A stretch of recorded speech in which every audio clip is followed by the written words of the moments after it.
Hello दोस्तों, मैं Ravi Kumar class 12th का चैप्टर IBU स्टार्ट करने जा रहा हूं दोस्तों। और ये चैप्टर आपके लिए बहुत VVI चैप्टर है। ये चैप्टर आपको NDA एयरफोर्स हर कंपटीशन में पूछेगा और प्लस में इंटर की एग्ज़ाम में आपको दोस्तों 18 नंबर 12 नंबर लगभग 10 नंबर से ऊपर ही पूछेगा, ऑब्जेक्टिव प्लस सब्जेक्टिव मिलाकर दोस्तों। इसलिए आज मैं आपको IBU की लेक्चर देने जा रहा हूँ। IBU की लेक्चर दोस्तों, तो देखिएगा IBU देखिएगा दोस्तों।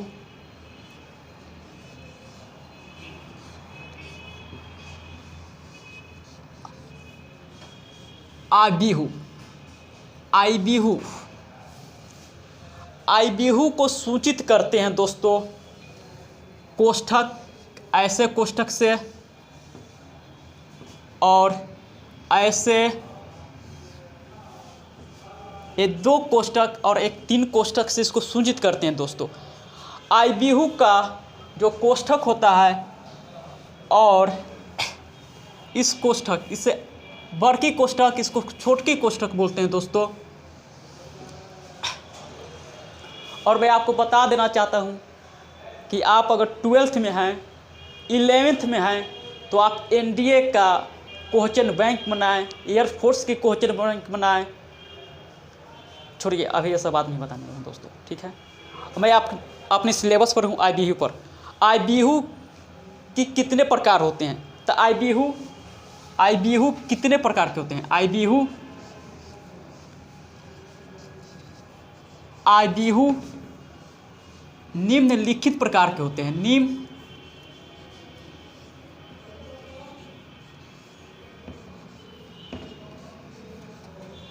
निम्नलिखित प्रकार के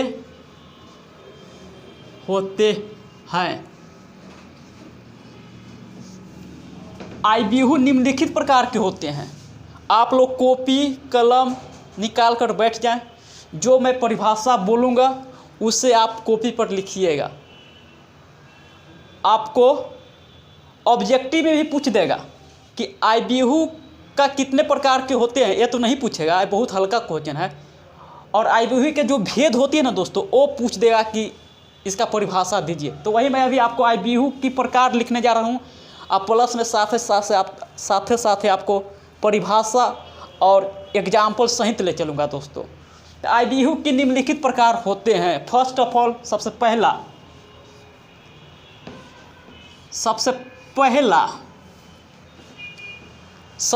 दोस्तों स्तंभ IBU होता है। सबसे पहला दोस्तों स्तंभ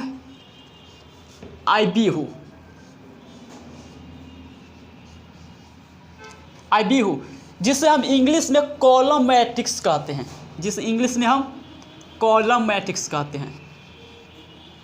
स्तंभ IBU जिस इंग्लिश में हम कॉलम मैट्रिक्स कहते हैं।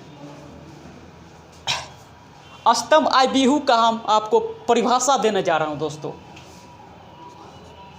परिभाषा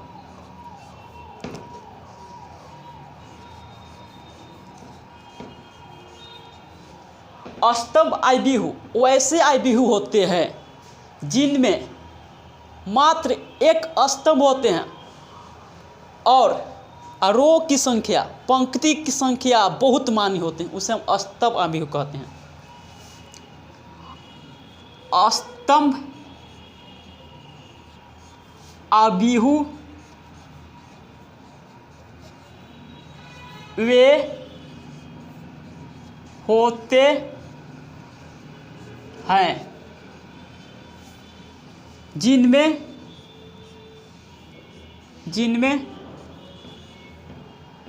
मात्र एक स्तंभ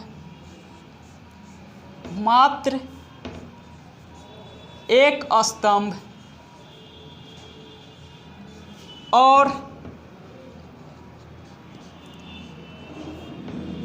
पंक्ति की संख्या पंक्ति की संख्या बहुत ज़्यादा होता है, बहुत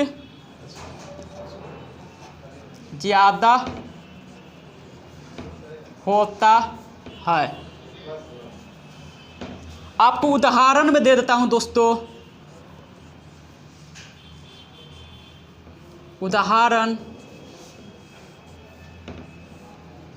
ए भी आपको अस्तम आव्यूह है और ए भी आपको रो आव्यूह है। हम रो आव्यूह की जब परिभाषा लिखाएंगे ना तो आपको बाद में समझा देंगे कि रो आव्यूह कैसे है। अभी ए अस्तम आव्यूह भी है और ए रो आव्यूह भी है, वो हम आपको बाद में बता देंगे रो आव्यूह कैसे है। अभी अस्तम आव्यूह के एग्जाम्पल हो गए और दूसरा एग्जाम्पल है दोस्तों 1 2। 1 2 दोस्तों देखिए सॉरी दोस्तों 1 2 3 1 2 3।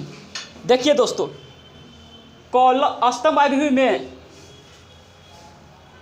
अस्तम आव्यूह की संख्या 1 रहती है। तो ऊपर जो खारा रहता है दोस्तों उसको हम अस्तम आव्यूह कहते हैं। एक खारा है तो इसको हम अस्तम आव्यूह कहते हैं। जो सूता हुआ रहता है, इस सूता हुआ है, इसको सूता हुआ कहते हैं। इसको पंक्ति कहते हैं, इसको पंक्ति कहते हैं। तो इसको R1 से डिनोट करेंगे। ये फर्स्ट पंक्ति हो गया दोस्तों, इस सेकेंड पंक्ति हो गया दोस्तों, ये थर्ड पंक्ति हो गया दोस्तों। पंक्तियों की संख्या बहुत ज़्यादा हो, मतलब बड़ी मानी हो दोस्तों, तो उसे हम अस्तम आव्यूह कहते हैं।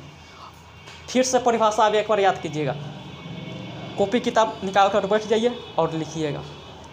अस्तम आव्यूह किसे कहते हैं? तो अस्तम आव्यूह हम उसे कहते हैं जिनमें मात्र एक स्तंभ हो और पंक्ति की संख्या बहुत मानी हो, उसे हम अस्तम आव्यूह कहते हैं। आपको ये ऑब्जेक्टिव में पूछेगा दोस्तों कि अस्तम आव्यूह का एक उदाहरण दीजिए, पूछा हुआ क्वेश्चन है, तब हम आपको कह रहे हैं। ठीक है, आप समझ जाएंगे। आप अब आगे चलते हैं, स्क्रीनशॉट ले लीजिएगा।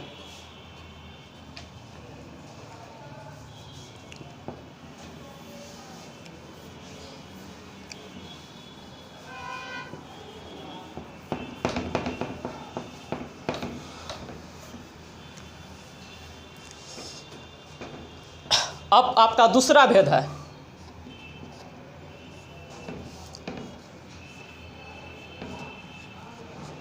पंक्ति आव्यूह। जिसे हम रो मैट्रिक्स इंग्लिश में कहते हैं। इंग्लिश में रो मैट्रिक्स, इसे हम रो मैट्रिक्स कहते हैं। अब मैं आपको रो मैट्रिक्स की परिभाषा देने जा रहा हूं। परिभाषा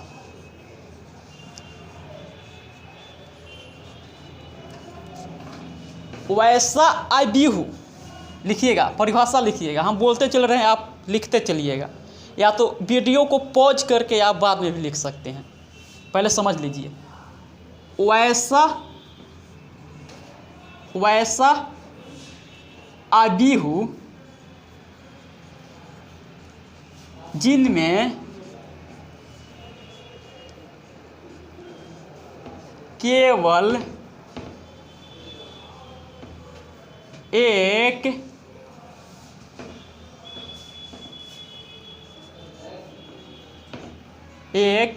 पंक्ति हो, उसे पंक्ति आव्यूह कहते हैं। उसे पंक्ति आव्यूह कहते हैं। आव्यूह कहते हैं। परिभाषा देखिए दोस्तों, पंक्ति आईबीयू की परिभाषा, जिसे हम इंग्लिश में रो मैट्रिक्स भी कहते हैं। परिभाषा है वैसा आईबीयू जिनमें केवल एक पंक्ति हो, उसे पंक्ति आईबीयू कहते हैं। उदाहरण के लिए ऐसा कोष्ठक जिसे हम मैट्रिक्स कहते हैं, एक कोष्ठक रहेगा तो आप समझ जाइए कि आईबीयू की है, मैट्रिक्स की है। समझे ना दोस्तों, यहाँ पर भी ए हो गया। हम आपको स्तंभ आईबीयू में भी ये उदाहरण दिए थे, पंक्ति आईबीयू में भी उदाहरण दिए, ये दोनों में काम होता है। समझे ना दोस्तों। अब दूसरा उदाहरण,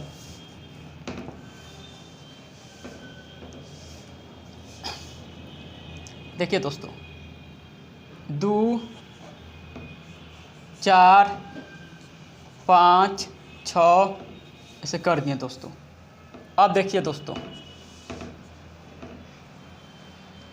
देखिए